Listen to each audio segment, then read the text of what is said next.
It's a big fight for both of us. And, the winner of this fight's got a lot at stake. The loser goes home and, starts training again and tries to build his way back up to a number one contender spot. So for me, this is a big opportunity. I put myself in a good position again here with the UFC, and, I'm super excited about this opportunity. You weren't shy after the Anthony fight, but that you should have been the number one contender. Describe your hunger level right now. That's just hype. I felt that I knew the UFC was making it go one more fight. But I just wanted to hype up some conversation, get people talking, and it did.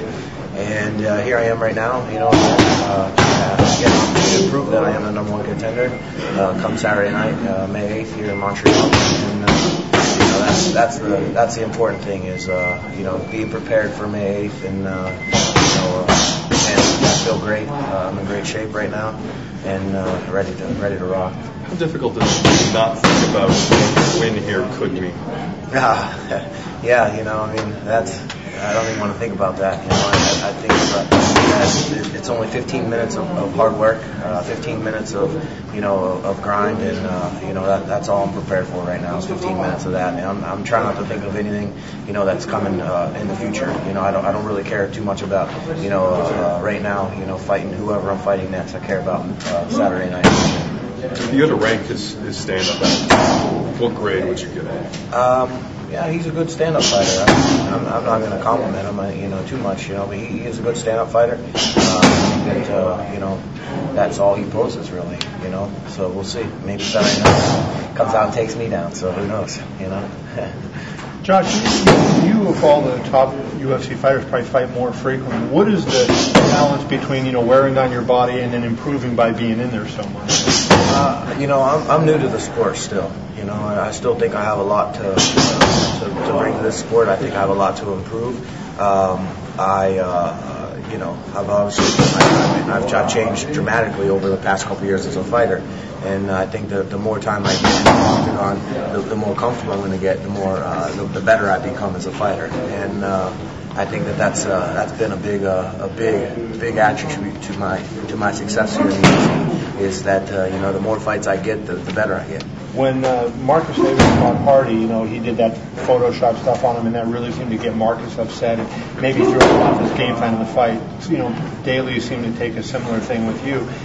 How do you avoid the problem that Marcus faced? I know you're a different fighter, but avoid getting angry like he did and let it affect you. Nah, that doesn't affect me. I saw a couple of them, via people twittering to me, and I thought they were actually funny.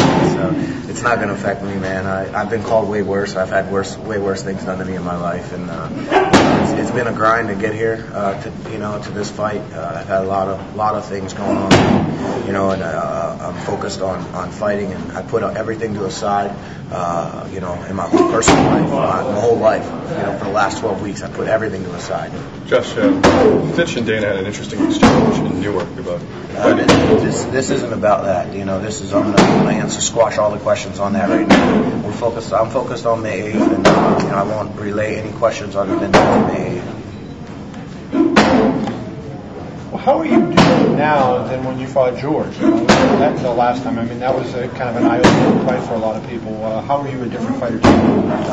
I think I'm a different fighter today because, I've obviously had a couple years of training and a couple more years of training, actually.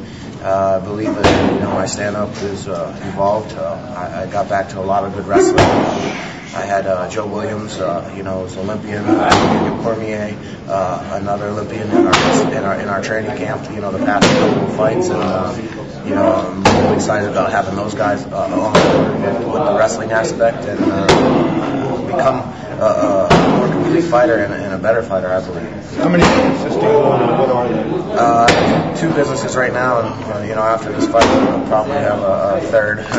So I have a gym. I'm opening another gym possibly after this fight, and I have a clothing. Is there anything you take from his fight with Jake Shields? Jake obviously was able to hold him down and control him that way. Was that a fight that you see that there was anything?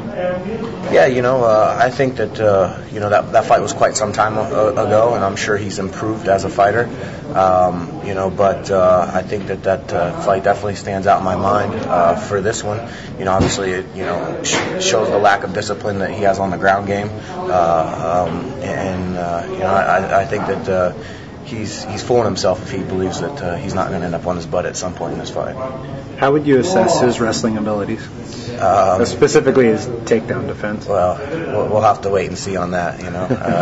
If he stuffs a couple of takedowns, then we'll say, okay, he's got an A. So if he doesn't, then he's going to be a D. So, but I believe at some point or another he'll be on his butt in this fight. That's for sure. How do you think about your own stand-up skills versus his, though? I think a lot of people are giving you a little bit of short shrift on that. That's kind fine. of discounting your stand-up. I'm not saying I have the greatest stand-up in the welterweight division, but my stand-up works for me, and you see when I punch people, they go to sleep. So that's all that matters. It might not be the prettiest stand-up, but when I put the fist on the chin, they fall down. So that's all that matters to me.